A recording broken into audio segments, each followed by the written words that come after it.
Yeah, there's a lot of different factors. I thought Jameson did very well in the game in the semi-final against Scarlets. So in many ways he's unlucky not to start in the game. Scott's come in, he's done well. I think he's been a really good addition to the forwards, and he's a good leader in the group. So it's not an easy decision. As we talked about many times during the course of the season, it adds a little bit of complication. But we felt those two guys have gone well, and we think they'll do a good job for us tomorrow. No, I haven't played against Pat Lambie much. I suppose we probably expected Lambie to start because he's done so well for them throughout the competition.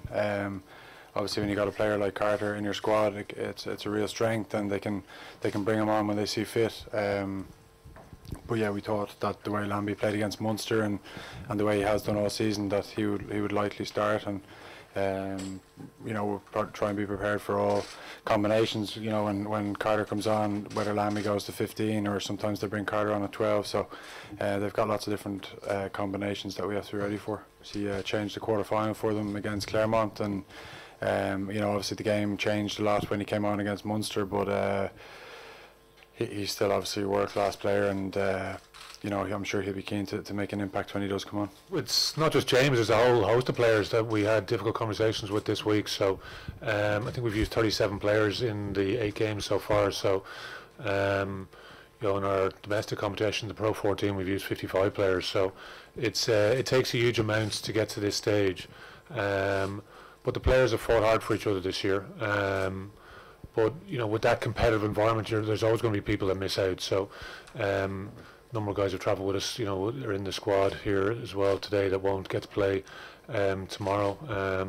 We're actually in another competition as well, the British and Irish Cup tomorrow, and the guys are going to play in the final over in Ealing. So it's been a really good competitive group this year. Everyone's working hard for each other, and that's what we'll need again tomorrow. There's obviously a lot of distractions. A lot of hard work has gone into this season to have last weekend off, and then to sort of prepare. But yeah, there's going to be emotions flying around. But we just think about what we can control. That's one of the biggest drivers, and sort of remembering that it comes back to basics at the end of the day. And we just build throughout the week. It's a long week waiting for the game to come around, but you just got to enjoy the moment as well. But it just take things slow, and a lot of hard work's got us here, so it's just got to keep doing a lot of what we're doing. Yeah, I suppose that's where your mind wanders during the week, and you can take you different places. Why you want to win the game? Is it for Ease's last European game? Is it for the injured guys? But at the end of the day, none of that really matters. It's about performing, and if we think about the last time we won the trophy, or how long it's been, it's a distraction. We just got to go out there and play as best we can. We got to top our quarter-final, semi-final performances, because we know we're going to have to go to another level to win the game tomorrow. Look, I think we talked before Scarlets and Saracens about taking a step, and we did that. Said it many times, it was a pretty lonely place, losing a semi-final the year before, and you learn a lot about yourselves, and it was about building on that over the last 12 months. And we know we're going to try and go to another level. We have to, against such a world-class team. So we've been building nicely, and we're just taking it one day at a time. The guys have trained well, as Isa mentioned. We didn't have a game last weekend, which meant we were able to manage the group, try and keep people as fresh as possible going into the game, and that's the big thing. So we're physically, mentally ready for the challenge that the players are going to face. So and what an immense challenge it'll be. But that's why everyone in the club has worked so hard over the last number of seasons.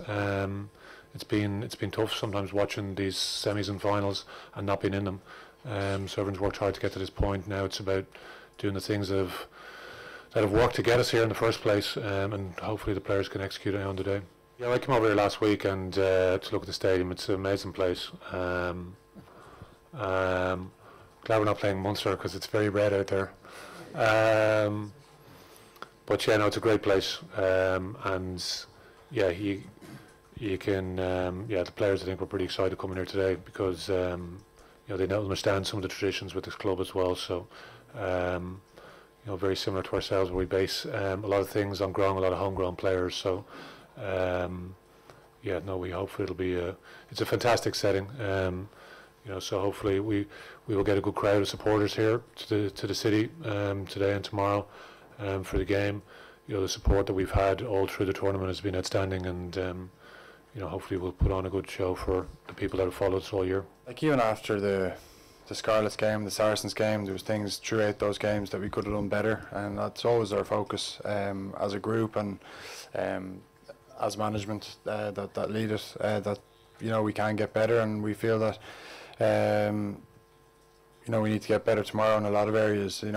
We can't probably go out and play like the way we did against Scarlets. We got to change it up a little bit, but still keep the fundamentals of our game the same, and that's the big challenge. Can you beat a Scarlets type team and then go and beat a team like Racing, who are very different?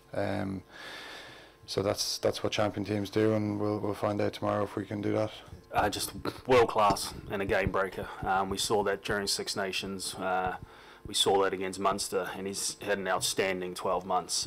So a lot of respect for the way he plays the game. Likes to get involved too with the high work rate. So, as a team, we need to be on our toes to watch him, because he can make anything from nothing, and I've seen that over the last 12 months. Oh, he's built up unbelievable experience over the course of the season. It's amazing to think he played in the pre-season game against Perpignan back in the start of August. But he's a lot of experience around him. Obviously with East on the other wing and Rob behind, and obviously Gary and Robbie have built up a strong relationship as well. So there's good connections there for him, and Jordan's he's been incredible really all year. The experience that he built up even with Ireland now during the course of during the Six Nations as well. So he had a reasonable challenge away against Montpellier, against Nandolo. So life gets a little bit easier after that. So he's nothing really phases him.